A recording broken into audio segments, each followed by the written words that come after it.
We are with our special guest here this morning. You got Dave Bev and kind of a guest we've had on a little bit, especially since COVID has become a thing. Yes, The Ellis County Health Director, Jason Kennedy. Jason, thanks for hanging out with us again. Good morning. Thanks for having me. So this has been kind of an interesting, I don't know, adventure, would you say, or an interesting roller coaster, or maybe just a constant like like that first hill on the roller coaster that you go down and it's over in like a second. This hill just keeps on going, Jason. Yeah, it's this has been a unique time. It's something that most people, especially my generation, have not experienced. It's something that's brought a lot of fear, anxiety, angst. It's brought such divisiveness into our country. It is a unprecedented time, I guess, would be the only way to describe it. Yeah, words can't describe it. So where are we at right now with COVID for, I know you're the Ellis County Health Director, but can you give us a picture as far as where things are at for us?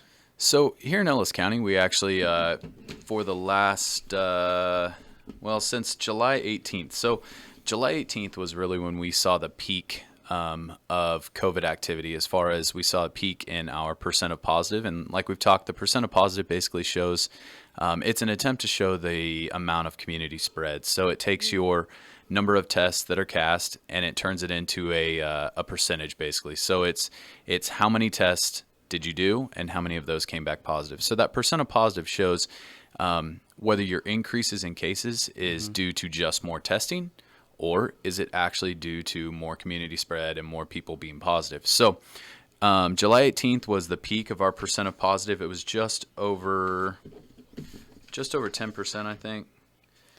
Yeah. That's an interesting way to put it. I don't think I've ever heard it explained that way before. Yeah, so it's, there's been a bunch of, which, like we've talked before, just don't get any information off Facebook, just period. But there's been a lot of... How about Twitter? Yeah. Instagram? Oh, that's even more solid. All of those, we're moving in the right direction. But there's a lot of people that are like, well, we're having all these cases because we're testing more. Yes, that there is some truth to that. As we test more, we will find more. But the percent of positive is the number that we look at as far as how much more community spread do you have. So if you cast 100 tests and 10 of them come back positive, okay, that's a number. If you cast 200 tests and 20 of them come back positive, well, that's a testing thing. You've tested more, you found more. But if you have 100 tests that you cast and 10 of them come back positive, and next week 20 of your 100 come back positive, obviously that's not a testing more situation, that's a more community spread.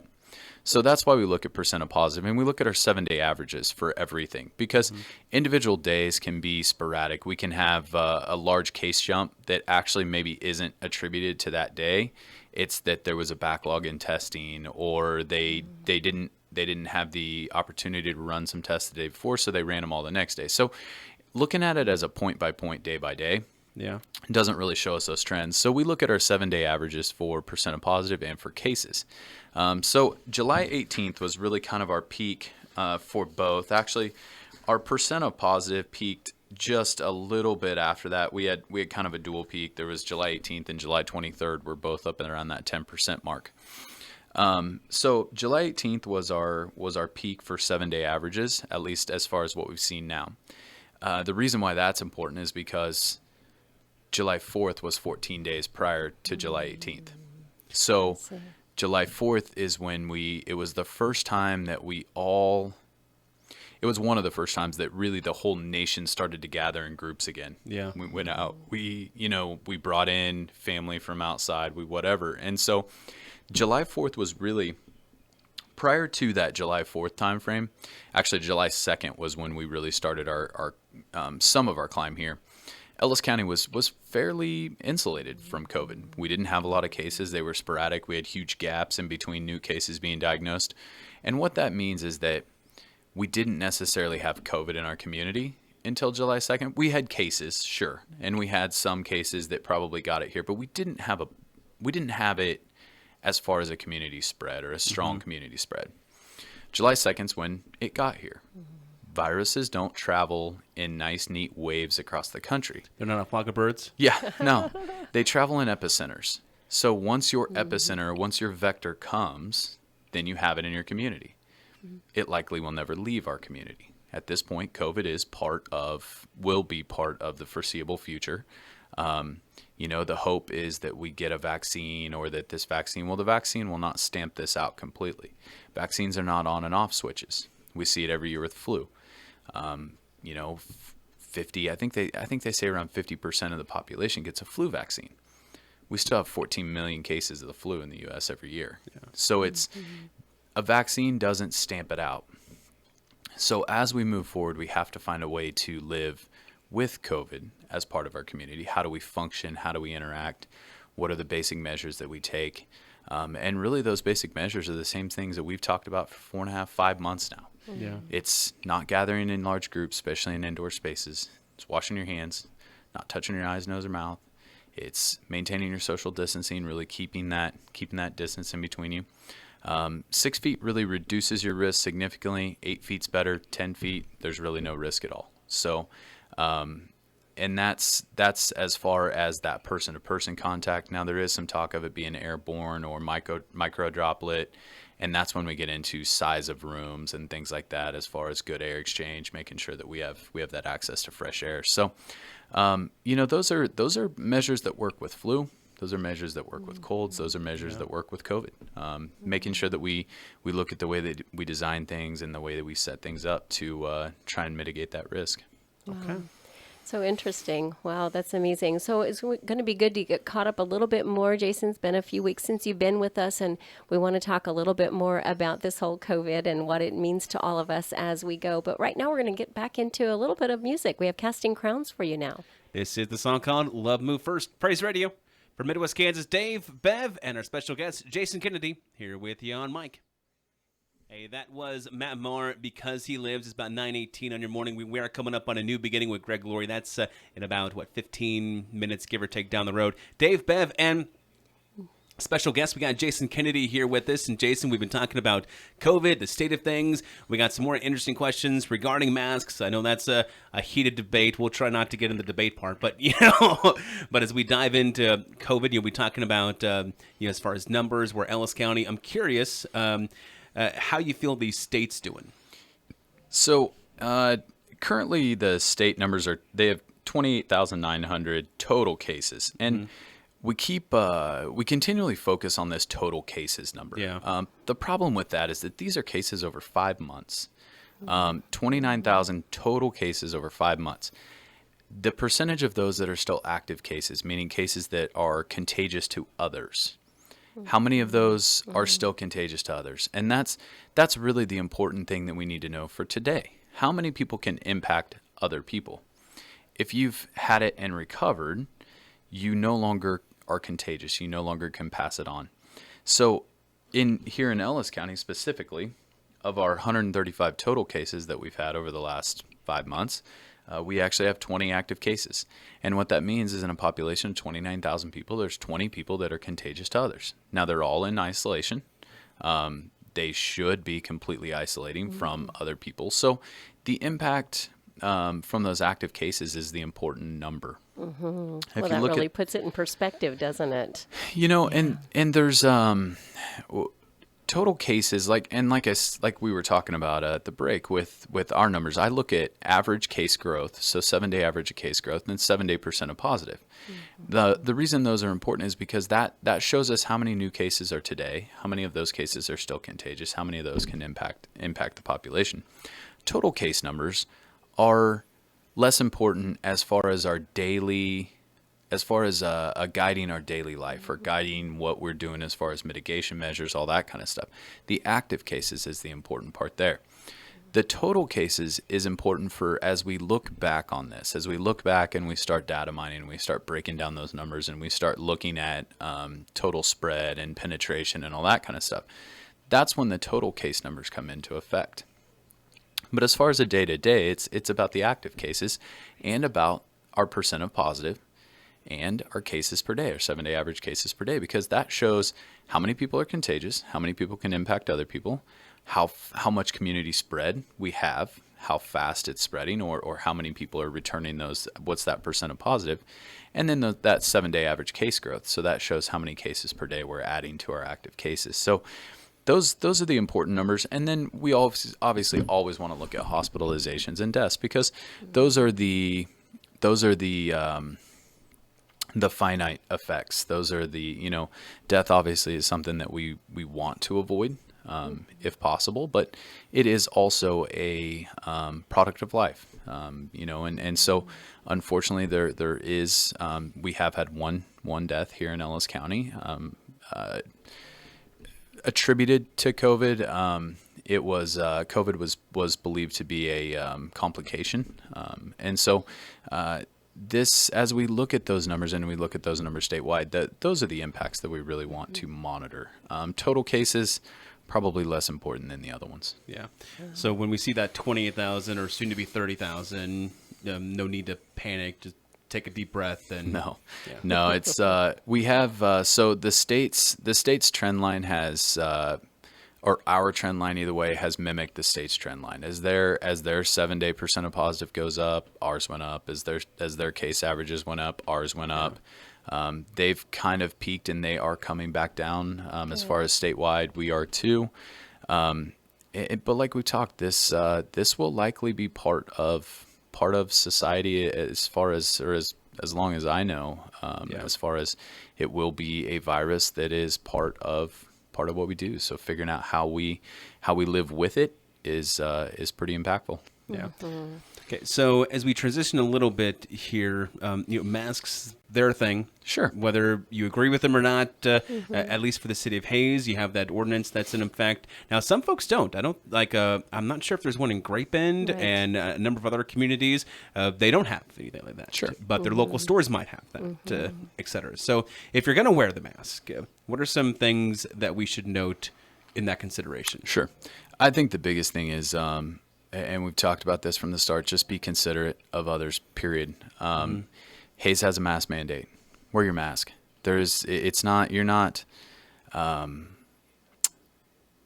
gonna change the world by you creating a situation with a store owner or something like that. If you're asked to wear a mask, wear the mask. Whether you believe they're effective or not, there's a lot of data surrounding it. There's articles on both sides, but we have to be careful when we look at the data, because if we take one study and we say, oh, yep, this is the one, then we've forgotten all the other studies. And so randomized controlled trials are really needed to assess the overall effectiveness of masks as a community mitigation measure. We know that masks work in high population density and high viral load environments. We know that so what that looks like for you is if you're caring for a loved one inside your home and they have COVID, you should both have a mask on. If you're in the healthcare field, you should have a mask on, follow your policies, that kind of stuff. The use of a mask as a mitigation measure in a otherwise healthy population, like I said, in Ellis County, we have 29,000 people, we have 20 active cases, so we're an otherwise healthy population. The thing that we don't have good studies or good randomized controlled trials is how does it work in that population as far as a mitigation measure? And, we can look at the mask specifically, but as a mitigation measure, does it push social distancing? So because I have a mask on and you have a mask on, are we less likely to stand and talk to each other? I think the answer probably is yes. Yeah. I might not recognize you for one. I might just want to get the mask off my face as fast as possible, so I don't want to stand inside and talk to you for a while. So does it push that social distancing agenda? Does it say, hey, I'm just going to avoid this contact and keep on moving? So there is benefits to masks, whether you believe the actual piece of cloth functions or not. There is benefits to masks. Now, we do have a bunch of studies that say, hey, it's just cotton, one piece of cotton maybe doesn't do it, but 3 does. There's some electrostatic function in there that will help trap those particles. It's the CDC says mechanistic plausibility, meaning that because the outcome is based in science, we believe in it. And so in this case, what they're saying with the masks is that they do help reduce that droplet spread. Now, does that reduce your risk to zero? No, nothing reduces your risk to zero. Even if you hide out in your basement in a bunker, you still have to have some connection with the outside world for food, water, that kind of stuff. So there's no mitigating to zero. But with masks specifically, if you're asked to wear one, or don't go there. If you want to make an agenda and you don't want to wear a mask in the city of Hayes, don't go anywhere in the city of Hayes. Then you don't have to worry about it. Which kind of connects to first scripture. I think it's in 2 Peter, as Peter's talking about, and towards the end of the verse, he says, honor the emperor. And Romans tells us to respect and obey our authorities that have been put over us. So, kind of a small little scripture Christian connection. Hey, Jason, stay with us. We got another question regarding masks coming up. Right now we're heading into Mercy Me. It's best news ever here on KPRD.